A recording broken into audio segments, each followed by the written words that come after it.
a bush compass. So this is going to be part of a series of escape and evasion compasses that we're going to be talking about.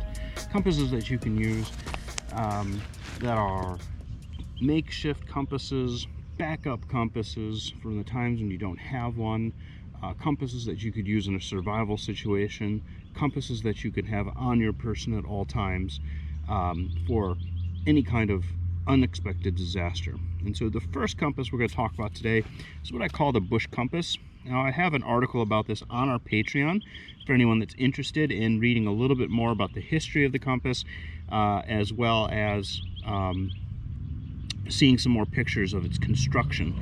But this is a homemade compass, and basically it's an extremely lightweight and very effective compass that you can use.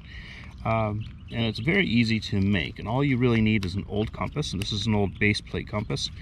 This happened to be a Suntu GPS plotter compass, and I basically just cut it out roughly to the size of the shape of this jar lid, and then I put in a piece of plastic in the jar lid. You can use a milk jug if you want. The key is that you need it light colored so that you're able to read the compass markings on here and to provide the contrast. Now, the back here has two slits where you just throw it, thread through some Velcro, 1-inch Velcro strapping onto the back of this lid, and then you would just go ahead and place the compass inside here. Now, mine is kind of form-fitting. It clicks in and fits into the threading. If I wanted to make sure it was an ultra secure setup, and I might do this in the future, I would just glue that in so that it's more permanent in there. The nice thing about this is the edge of this jar lid creates kind of a brush cover for the compass as well, but it makes sure that what this does is it makes sure that this compass is on your wrist, so you're not digging for a compass out of your pack or pocket, then it's accessible. Now, I can also attach this to a navigation panel on, say, a chest rig or plate carrier, which I show pictures of there. Now, why I call this an escape and evasion compass is because it can also be worn around your ankle. So if you wanted to keep a lower profile about a larger compass, then you could wear this on your ankle. And this was something that was done by the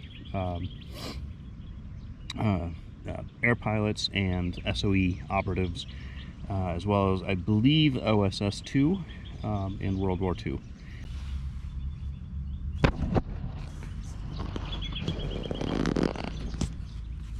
So they had something very similar, ankle compass, escape compass, that they would carry with you.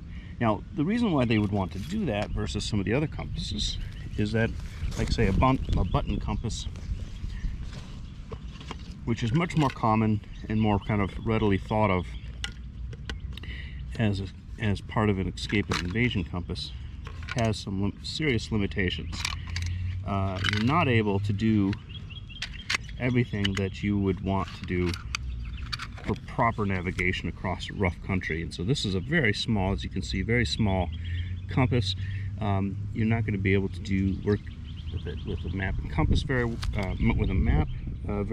accurately. It's hard to read. It's going to be a little bit harder to settle.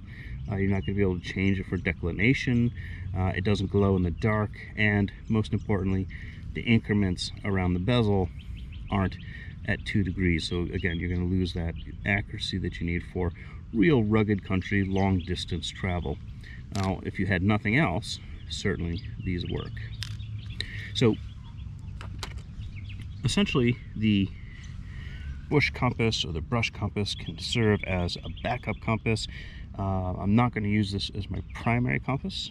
I'll use this as a backup or as a compass to get my general cardinal directions as needed while hunting or hiking. And then if I did need to use this for real navigation, I certainly could, but I would probably use my other compasses, the base plate compass or Lanzetta compass with a map, get the azimuth that I need to travel or the bearings that I need to get off the map, set the compass to those bearings, and then stick my compass back in the pocket or in my pack while I'm wearing this and referring this occasionally on my wrist as you would a wristwatch.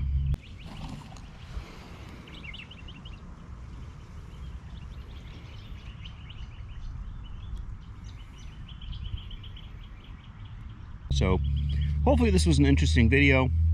If anyone has any extra compasses laying around or cheaper compasses, feel free to go ahead and give this a try. All you need to do is kind of dig through your garbage recycling bin, and with a cheaper $10 compass, you can certainly do this with a base, one of the starter base compasses that have the 5-degree increments and without the luminescence and so on and so forth as your base model.